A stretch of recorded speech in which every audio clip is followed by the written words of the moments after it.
kind of unity, and this, they believe, would make that impossible because the Roman Catholic Church has a really deep...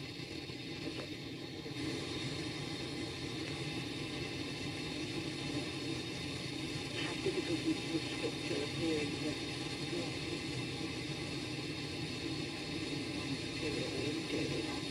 But, you know, again, if you believe that God is creating...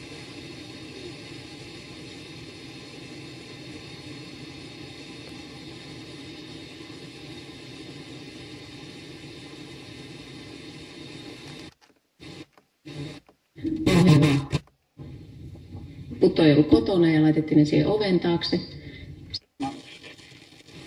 Well, amongst the evangelicals and Anglo-Catholics, that the bishops are not looking after them. And I think there's sometimes very good reason for that mistrust. And I think it was, I believe it was felt that this was being rushed through. And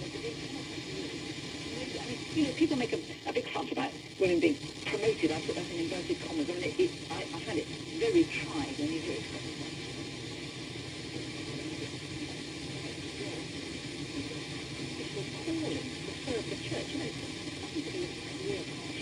But, you know, people say, but what about gifted women are not able to be in those roles?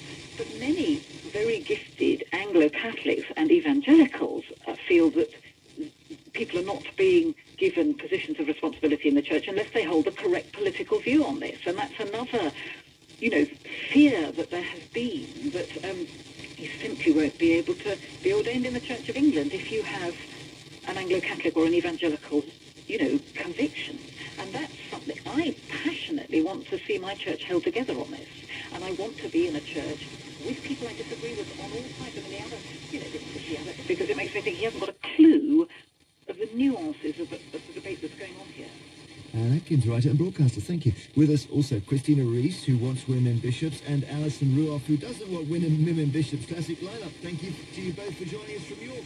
And I'll start with you, Alison, whether you're somebody who doesn't want them because you don't want them or because you feel...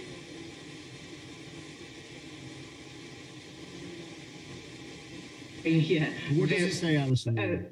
Well, carry on, Christina, it's fine. No, I think my understanding of there are a number of references to women's role in the Bible, Jeremy, and basically my reading of the Bible is that men and women are very much made in the image of God, and that in our understanding that when a person becomes a Christian, they actually form group of other people who are Christians, and we actually believe that God's Spirit gives people certain gifts, and that those gifts are given according to a person's character, and certainly nothing to do with whether they're male or female.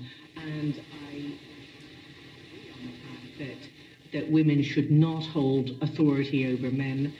We see it in many other walks of life. We understand that for men and women, for a body to work together well, a company, an institution, a group of people, that we've learned that when men and women work together, when women and men are viewed and valued equally, then that group works the best. And also the other is that many women have known themselves to be called to positions that were previously closed to them. So, Alison, how do you respond to that? Well, headship for me is about, as I said, women in the church. It should also be mirrored in marriage, that the husband is the head of the household. Now, that's not to say that women are downtrodden in any way. It's also about building a partnership. Do you still believe that, Alison? Do you still believe? Because at that point you can almost hear quite a large number of listeners thinking, wait a minute, we've gone past all that idea that the bloke's in charge at home.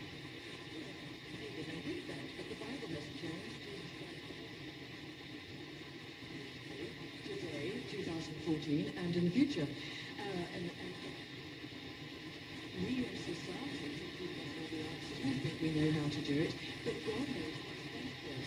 And I think the fact that men don't play their part in taking that role of head of the household is It says that women should not be an authority over men in the church. I agree with Christina, because it doesn't say that. Well, then I'm at sea as to why you believe it's true.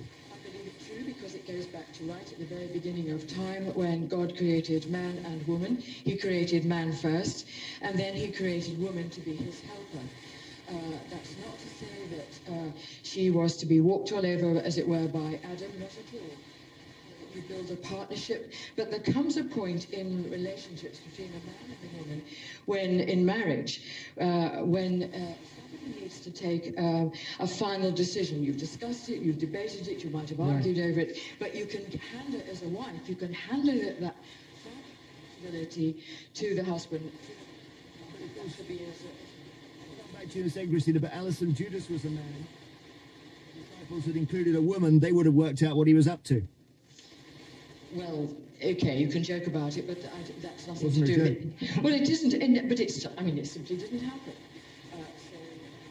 I mean, it was far, far more serious what Judas was up to. But the point was, Jesus knew what he was up to. Christina, powerful, Christina, even though people might disagree.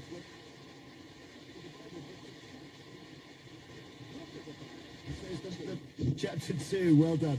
It says, look, the guy was there first. No, and this is where our reading of the Bible and our interpretation is so different. You know, that is the creation story. Trying to